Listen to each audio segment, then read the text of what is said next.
Selamat pagi, perkenalkan nama saya Putri Ella Grasida Cahyani dengan NIM 0802006146. Di sini saya akan mau menjelaskan sedikit mengenai critical care atau ICU. Untuk definisi dari ICU sendiri merupakan ruang rawat khusus RS, observasi dan perawatan pasien terutama fungsi vital, sakit berat atau kritis yang mengancam jiwa atau berpotensi mengancam jiwa karena kegagalan fungsi organ atau komplikasi. Kemudian prognosisnya dunia dan masa depan ada harapan hidup. Untuk ruang rawat khusus, sarana prasarana khusus, perawatan khusus, tenaga medis berketerampilan khusus yang sudah terlatih untuk ditempatkan di ICU. Fungsi ICU sendiri ada ICU medik, ICU umum, ICU neonatus, ICU trauma, betul-betul, ICU pediatrik, kemudian ICU respiratorik. Tujuannya adalah mengelola pasien kritis sampai terancam jiwanya. Tujuan dari ICU menyelamatkan kehidupan, mencegah kondisi memburuk dan komplikasi melalui observasi dan monitoring. Kemudian evaluasi ketat disertai kemampuan interpretasi data dan tindak lanjut. Kemudian meningkatkan kualitas pasien, kemudian mengoptimalkan kemampuan fungsi organ tubuh, kemudian mengurangi angka kematian pasien kritis dan mempercepat proses penyembuhan. Untuk peralatan di ICU ada ventilator, ventilasi manual dan penunjang jalan nafas, alat hisap atau suction, akses vaskular, monitoring invasif dan non-invasif, defibrilator, alat konstruksi pasien, peralatan drain thorax, pompa infus atau siring pump, peralatan portable untuk transportasi, tempat tidur khusus, lampu untuk tindakan, continuous renal replacement therapy, peralatan lain sesuai dengan indikasi. Prosedur masuk ICU, pasien dikirim oleh dokter di luar ICU setelah berkonsultasi dengan dokter ICU. Konsultasinya tertulis, kecuali bila mendesak bila lisan, lalu diikuti dengan tertulis. Keadaan mengancam jiwa adalah tanggung jawab dokter pengirim. Kemudian transportasi ke ICU menjadi tanggung jawab dokter pengirim, kecuali kalau perlu bantuan khusus bisa dibantu di ICU. Selama terapi di ICU, bisa konsultasi dengan berbagai spesialis di ruang dokter di luar dokter pengirim atau dokter ICU sebagai koordinator, inform konsul pasien dan keluarga mengenai perlunya masuk ICU serta konsekuensi yang mungkin terjadi. Indikasi masuk ICU ada indikasi medis, pasien yang terancam jiwanya sewaktu-waktu karena gagal atau disfungsi satu atau multiple organ sistem dan masih ada kemungkinan sembuh melalui perawatan pemantauan dan pengobatan intensif. Indikasi masuk ICU adanya ancaman gagal sistem pernapasan, misalnya gagal nafas, intubasi gagal nafas. Kemudian adanya ancaman atau gagal sistem hemodinamik, misalnya shock. Kemudian ancaman gagal nafas secara pusat, misalnya stroke atau penurunan kesadaran. Kemudian overdosis obat atau adanya reaksi obat dan intoksikasi, misalnya depresi nafas. Kemudian infeksi berat, misalnya sepsis. Komplikasi masuk ICU adalah dengan penyakit menular. Untuk prioritas pertama, pasien sakit kritis tidak stabil, perlu terapi intensif, contohnya pada pasien pada kardiotoraksik, pasien shock septic tidak mempunyai batas dunia di terapi yang terima pasien.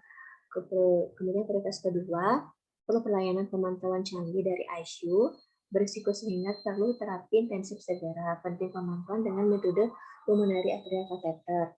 Contohnya pada pasien dengan penyakit dasar jantung, paru ginjal, akut dan berat, atau pos pemerahan mayor. Tidak terbatas macam terapi yang diterima pasien karena kondisi medis dapat senantiasa berubah. Untuk prioritas yang ketiga, pasien sakit kritis atau tidak stabil, status kesehatannya sebelumnya juga pasien punya penyakit dasar atau penyakit akut, kemudian contoh pasien yang keganasan metastase dengan penyakit infeksi. Kemudian terapi intensif tetapi tidak sampai intubasi dan resusitasi yang atau RCT. Kemudian pasien lain tanpa kriteria masuk ICU hanya dapat masuk dengan pertimbangan seperti keadaan luar biasa. Untuk persetujuan kepala ICU dapat dikeluarkan dari ICU tidak cukup untuk prioritas 1 sampai ke prioritas ketiga. Misalnya pasien dengan brain death dapat masuk ICU bila potensial donor organ tetapi hanya untuk menunggu fungsi organ sementara sambil menunggu donor. Pasien kompeten tetapi menolak terapi tunjang untuk agresif dan hanya ingin perawatan yang nyaman, termasuk pasien DNR donor. Pasien dalam keadaan vegetatif permanen dan pasien yang stabil secara fisiologis tapi risikonya rendah untuk memerlukan terapi ICU. Alur masuk pasien di ICU, misalnya dari poliklinik non-RS lain, yaitu masuk ke UGD dulu, kemudian ke ICU. Kalau dari rawat inap bisa masuk ke ICU, kalau bisa dari rawat inap dia di IBS dulu, kemudian ke ICU.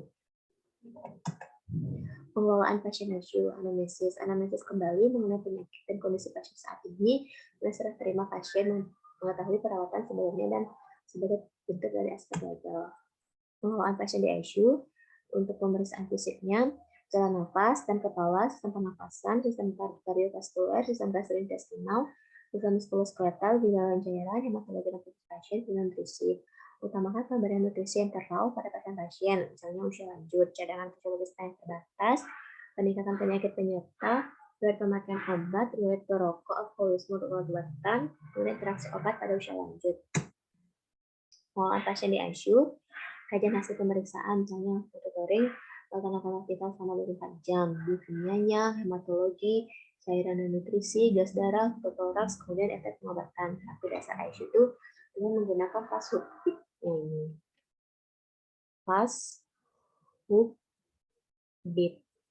Saya akan jelaskan satu persatu mengenai fast-hook bit. Untuk yang feeding, nutrisi diberikan segera mungkin dalam 24-72 jam untuk mencegah pertama penurunan permeabilitas usus, menurunkan aktivitas dan pelastatan seperti inflamasi, kemudian risiko endotoksinnya sistemik, kemudian malnutrisi untuk menurunkan rantai infeksi. Untuk yang A, analgesik, penyebab nyeri, penyakit dasar, prosedur invasif, luka traumatik, perangkat monitoring, invasif dan invasif, perawatan rutin, imobilitas berkepanjangan. Ini merupakan contoh gambar dari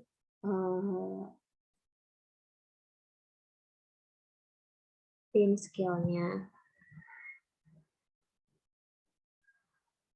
Kemudian untuk yang E, sedasi. Tujuan dari sedasi adalah menjamin level optimal ketenangan pasien, terutama supaya istirahatnya cukup, menurunkan stres respon, mempermudah prosedur diagnosis dan terapi pasien. Perhatikan dosis sedasi supaya tidak kurang ataupun berlebihan. Titrasi dosis secara individual. Pemantauan sedasi dengan skala ada Ramsay sedation scale, sedation agitasi scale, kemudian Rickman agitation sedation scale. Ini dia contoh dari Ramsay sedation scale dari pada level 1 dari skor 1 sampai 6, kemudian dari level 2 atau level 3 biasanya menunjukkan skala sedasi yang ideal. Kemudian yang T, thromboembolic prophylaxis, supaya pencegahannya, pertimbangkan prophylaxis terhadap risiko komplikasi, pasang stocking anti-DVT, pasang manset anti-DVT, kemudian rekomendasikan heparin kecuali ada kontraindikasi. Untuk yang H, head up of death elevation, posture head up-nya itu posisinya kepalanya itu naik sekitar 30 sampai 45 derajat. Tujuannya adalah untuk mengurangi refleks esofagus, risiko refleks esofagus, sehingga mengurangi pneumonitis aspirasi. Untuk yang U, ulcer prophylaxis, prosedur pencegahan ulkus, penting mencegah ulkus stres terutama pada pasien berisiko pendarahan gastrointestinal. Pilihannya adalah ranitidin dan sucralfate. Untuk yang G, kontrol glikemik dan glukosa darah. Tujuannya adalah gula darah yang harus stabil agar mencegah risiko dari sepsis, menurunkan kematian 29,3% dan menurunkan hari perawatan di ICU 10%. Periksa GDS darah, gula darah sewaktunya secara berkala, kemudian terapi bila terdiagnosis dan kemudian spontaneous breathing trial ini adalah tujuannya adalah untuk pengurangan bantuan nafas hingga penghentian pemberian terapi oksigen ventilasi mekanik karena kebutuhan ventilasi pasien sudah terpenuhi. Spontaneous breathing trial ini ditentukan dengan pemilihan berkala pada pasien menggunakan ventilator jangka panjang dapat meningkatkan risiko ventilator associated pneumonia. Untuk yang B, bowel movement, penilaian fungsi ususnya, mobilitas ususnya secara rutin apabila ada kelainan, segera diterapi untuk mempertahankan fungsi normal usus pada pasien. Komplikasinya adalah ileus, konstipasi, dan diare. Untuk I, penjualan kateter melingkupi kateter urin, kateter vena sentral, kateter arteri pulmonari, dan kateter dialisis, perawatan monitoring rutin, penting menjaga kebersihan dan melakukan pencatatan waktu pasang, dan waktu ganti kateter dengan tujuan mencegah infeksi nosokorneal. Untuk yang drug de-escalation obat atau antibiotik, kultur untuk menentukan antibiotik yang sesuai dan meminimalisir paparan obat antibiotik yang spektrum luas. Dapat pula diterapkan untuk terapi farmakologis lainnya. Kemudian kriteria dari keluar dari ICU yang pertama atas permintaan dari keluarga atau pasien sendiri. Perlu dilakukan suatu ICU atas permintaan sendiri. Pasien tidak dapat ditolong atau pasien meninggal dunia, tidak ada kegawatan yang mengancam jiwa dan bisa dirawat di ruang biasa atau pulang. Tujuan akhir dari pengobatan ICU itu pada intinya adalah keberhasilan mengembalikan pasien pada aktivitas kehidupan sehari-hari seperti sebelum pasien sakit tanpa defek ataupun cacat. Indikasi pasien keluar dari ICU. Untuk prioritas yang pertama, tidak ada lagi kebutuhan terapi intensif. Terapi gagal, prognosis jangka pendeknya buruk, kemungkinan sembuh atau manfaat terapi intensifnya kontinunya kecil, kemudian pasien dengan 3 atau lebih detail sistem organ yang tidak dapat berespon terhadap pengelolaan agresif. Untuk prioritas kedua, kemungkinan untuk mendadak memerlukan terapi intensifnya itu berkurang. Untuk prioritas 3, indikasi pasien keluar dari ICU, tidak ada lagi kebutuhan terapi intensif, mungkin dikeluarkan lebih dini bila kemungkinan sembuh atau manfaat terapi intensif kontinunya itu kecil, pasien dengan penyakit lanjut paru kronis, jantung liver terminal, karsinoma luas, prognosis jangka pendek rendah, tetapi ada terapi potensial untuk memperbaiki prognosis. Baik, itu sedikit penjelasan saya mengenai ICU. Terima kasih.